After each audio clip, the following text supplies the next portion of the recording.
6 जुलाई को पड़ेगी। युधिष्ठिर ने पूछा कि भगवान, आषाढ़ के शुक्ल पक्ष में कौन सी एकादशी होती है, उसका नाम और विधि क्या है, यह बताने की कृपा करें। भगवान श्री कृष्ण बोले कि राजन, आषाढ़ शुक्ल पक्ष की एकादशी का नाम शयनी एकादशी है। मैं उसका वर्णन करता हूँ। वो महान पुण्यमयी, स्वर्ग एवं मोक्ष देने वाली एवं सब पापों को हरने वाली तथा बहुत उत्तम व्रत है।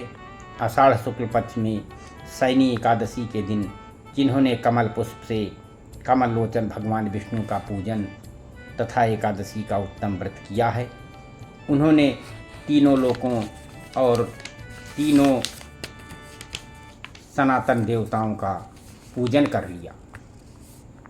हर शयनी एकादशी के दिन मेरा एक स्वरूप राजा बलि के यहाँ रहता है और दूसरा क्षीर सागर में शेषनाग के सैया पर तब तक शयन करता है जब तक आगामी कार्तिक मास की एकादशी नहीं आ जाती, जिसे देवउठनी एकादशी कहा जाता है। अतः आषाढ़ शुक्ला एकादशी से लेकर के कार्तिक शुक्ला एकादशी तक मनुष्य को भली भांति धर्म का आचरण करना चाहिए। जो मनुष्य इस व्रत का अनुष्ठान करता है वह परम गति को प्राप्त होता है। इस कारण यत्नपूर्वक इस एकादशी का व्रत करना चाहिए। एकादशी की रात में जागरण करके शंख चक्र और गदा धारण करने वाले भगवान विष्णु की भक्तिपूर्वक पूजा करनी चाहिए। ऐसा करने वाले पुरुष के पुण्य की गणना करने में चतुर्भुज मुख ब्रह्मा जी भी असमर्थ हैं।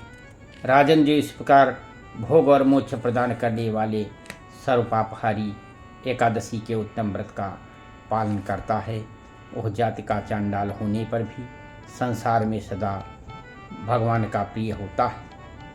जो मनुष्य दीपदान और पलाश के पत्ते पर भोजन और व्रत करते हुए चौमासा व्यतीत करते हैं, वे मेरे प्रिय हैं। चौमासे में भगवान विष्णु सोए रहते हैं, इसलिए मनुष्य को भूमि पर शयन करना चाहिए। सावन में साग, भादों में दही, क्वार में दूध और कार्तिक में दाल का त्याग कर देना चाहिए। अथवा जो चौमासे में ब्रह्मचर्य का पालन करता है वह परम गति को प्राप्त होता है। राजन, एकादशी के व्रत से ही मनुष्य सब पापों से मुक्त हो जाता है। अतः सदा इसका व्रत करना चाहिए, कभी भूलना नहीं चाहिए।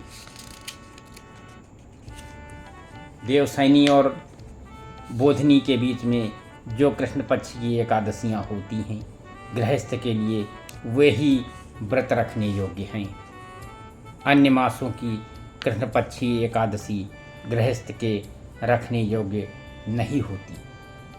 शुक्ल पक्ष की एकादशी सभी मनुष्यों को प्रेम पूर्वक करनी चाहिए और इस दिन लक्ष्मी नारायण, नरसिंह नारायण का जितना अधिक से अधिक हो सके जप करना चाहिए और